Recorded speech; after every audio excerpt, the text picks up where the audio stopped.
Hello everyone. हमारा आज का टॉपिक है कैपेसिटर्स। देखो कैपेसिटर्स क्या है, पहले हम ये देखेंगे। A capacitor is a device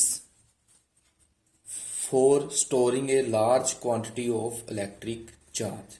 जैसे कैपेसिटर एक ऐसी डिवाइस है जिसको हम यूज करते हैं large quantity of electric charge को स्टोर करने के लिए। मतलब अगर आपने चार्ज को स्टोर करना है तो कैपेसिटर की मदद से आप उसको स्टोर कर सकते हैं। ठीक है। It consist of two conducting bodies. कहते हैं कैपेसिटर्स में दो कंडक्टिंग बॉडीज होती है।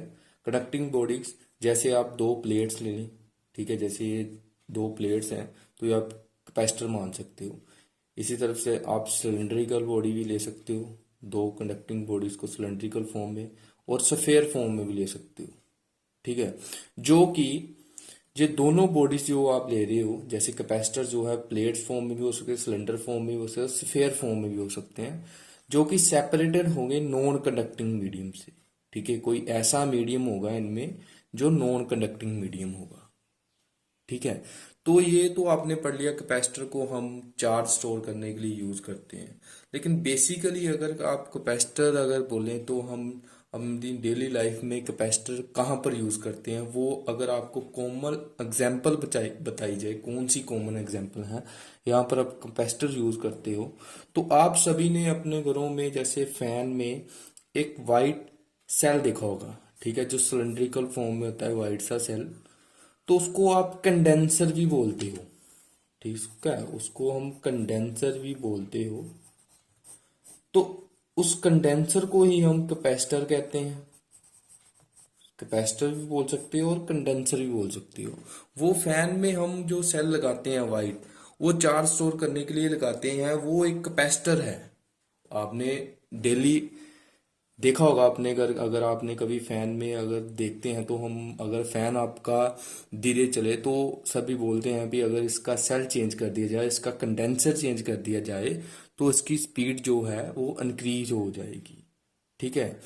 तो पर्पस क्या है हमारा कैपेसिटर लगाने का?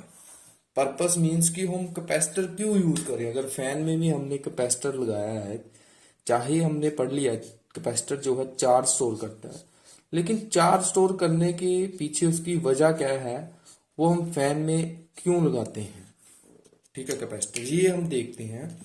It is use to store electric charge while storing charge. ठीक है। कहते हैं जब हम चार्ज को स्टोर करते हैं कहीं पर तब हम यूज करते हैं। Comma it also store electrical energy. अगर किसी बॉडी में चार्ज स्टोर हो रहा है तो इसका मतलब उसके पास चार्ज के साथ साथ इलेक्ट्रिक एनर्जी भी बॉडी में स्टोर होगी। ओके। नेक्स्ट है इट कैन अब्जॉर्ब और release large amount of charge safely. कहते हैं कैपेसिटर जो है वो किसी टाइम पर चार्ज को अब्जॉर्ब भी कर सकता है, लार्ज अमाउंट ऑफ चार्ज को अब्जॉर्ब भी कर सकता है और रिलीज भी कर सकता है। अगर उसके पास चार्ज है तो जब अगर जरूरत है तो वो चार्ज को रिलीज भी कर सकता है। अब देखो कैपेसिटर जो है, अगर फैन वाले केस में अगर हमने कैपेसिटर लगाया तो क्यों लगाया, देखो अब जब आप फैन जो है स्टार्ट करते हैं तो फैन अगर आप स्टार्ट कर रहे हो तो स्टार्टिंग में अगर आप स्विच ऑन करते हो तो फैन जो है विद इन 1-2 सेकेंड्स में वो बिल्कुल स्पीड पर घूमना स्टार्ट कर देता है। ऐसा क्यों है? ठीक है। देखो जो आपने फैन में जो कैपेसिटर लगाया है वो क्या करता है, वो उस टाइम में जब फैन बिल्कुल स्टार्ट होता है, जब फैन बिल्कुल, तो उस टाइम में large amount of energy, large amount of energy बोल दो चाहे लार्ज अमाउंट ऑफ चार्ज जो है वो सप्लाई करता है और फैन को एक टॉर्क मिलती है। क्योंकि फैन रोटेशनल मोशन में होगा तो एक चार्ज की वजह से, लार्ज अमाउंट ऑफ चार्ज या इलेक्ट्रिकल एनर्जी की वजह से फैन को एक टॉर्क मिली, जिससे पहले उसे स्टार्टिंग में एक ऐसी टॉर्क मिलेगी, बाद में जब वही टॉर्क उसको फैन को घूमने में मदद करेगी। ठीक है। मदद कैसे करेगी, क्योंकि अगर आपने स्विच ऑन किया तो वो जो चार्ज की सप्लाई है वो तो धीरे धीरे उसको मिलेगी, लेकिन फैन जो है बिल्कुल स्टार्टिंग से ही तेज घूमना शुरू कर देता है। वो क्यों घूमना शुरू कर देता है, वो उस टाइम जो जब उसे फ्रैक्शन ऑफ सेकंड्स में चार्ज चाहिए होता है तब वो कैपेसिटर जो आपने लगाया है वो चार्ज रिलीज करता है और एक ऐसी टॉर्क देता है जिसकी वजह से फैन जो है उसी टाइम जो है रोटेशनल मोशन में घूमना स्टार्ट कर देता है। ओके, तो सप्लाई जो है स्विच ऑन होने के बाद वही जब टॉर्क एक बार फैन को मिल जाती है तो वो पीछे से सप्लाई कंटिन्यू रहती है, तो फैन जो है आपका घूमना स्टार्ट करता रहता है सप्लाई के साथ। लेकिन स्टार्टिंग में जब उसे ज्यादा एक एनर्जी चाहिए घूमने के लिए तो वो एनर्जी उसे कैपेसिटर से मिलती है। ओके, तो ये पर्पस था हमारा फैन में कैपेसिटर यूज करने के लिए कि स्टार्टिंग में जब टॉर्क चाहिए होती है फैन को तो कैपेसिटर जो है कि रिलीज करता है लार्ज अमाउंट ऑफ चार्ज, या फिर अब्जॉर्व भी कर सकता है चार्ज को, बट आपने रिलीज करवाया चार्ज को तो चार्ज जो रिलीज हुआ उसने टॉर्क प्रोड्यूस की, जिसकी वजह से फैन अपना जो है जैसे ही आप स्विच ऑन करते हो वो घूमना स्टार्ट करता था। ये था कैपेसिटर और पर्पस कैपेसिटर का। ठीक है, तो अब हम करेंगे कैपेसिटर की इलेक्ट्रिकल कैपेसिटेंस। कैपेसिटेंस क्या होती है किसी कैपेसिटर की वो हम देखते हैं।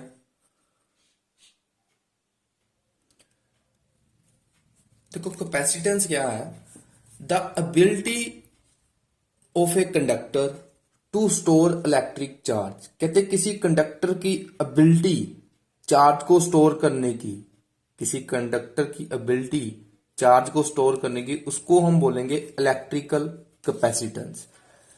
जैसे कि इन्होंने अब देखो, if a charge Q given to the conductor, किसी कंडक्टर को कैपिटल क्यू चार्ज जो है दिया और चार्ज देने के बाद उस कंडक्टर ने, अगर आपने किसी कंडक्टर को चार्ज दिया तो इसका मतलब उस कंडक्टर के बाद पोटेंशियल भी रेज होगा, तो वी पोटेंशियल जो है रेज कर दिया उसने।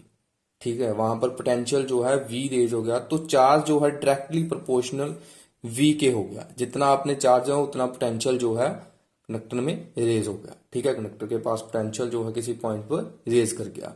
तो जब आपने यहां से डायरेक्टली प्रोपोर्शनल का सिंबल हटाया तो आपके पास आया इज इक्वल टू सी।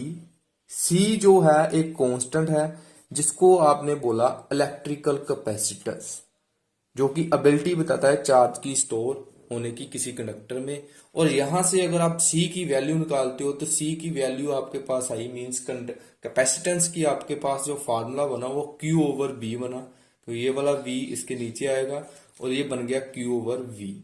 तो यहां से चार्ज जो है अगर आप इसके यूनिट देखते हो तो चार्ज के यूनिट कूलम और वी के वोल्ट, पोटेंशियल के volt, 1 coulomb over 1 volt is equal to 1 farad. तो कैपेसिटेंस के जो यूनिट बन गए वो हमारे पास बन गया 1 फैरेड। ठीक है, कैपेसिटेंस के यूनिट होंगे वो बन गए 1 फैरेड। देखो ये कैसे बना, 1 कूलम ओवर 1 वोल्ट जो कि 1 फैरेड के इक्वल होता है। तो अब यहां से ही अगर आप डेफिनेशन देखते हो 1 फैरेड की तो वो डेफिनेशन क्या बनी, एक conductor is set to have a capacity of 1 farad. कहते आप किसी कंडक्टर की उस टाइम पर कैपेसिटी बोलेंगे 1 फैरेड है जब आप उस कंडक्टर को 1 कूलम चार्ज देते हो और वो 1 कूलम चार्ज जो है 1 वोल्ट की पोटेंशियल रेज कर रहा है। वहां पर वो पोटेंशियल जो है वहां से हमें 1 कूलम चार्ज से 1 वोल्ट पोटेंशियल अगर हम उस कंडक्टर से हमें मिल रही है तो उस टाइम पर आप बोलेंगे उस कंडक्टर की जो कैपेसिटी है वो 1 फैरेड है।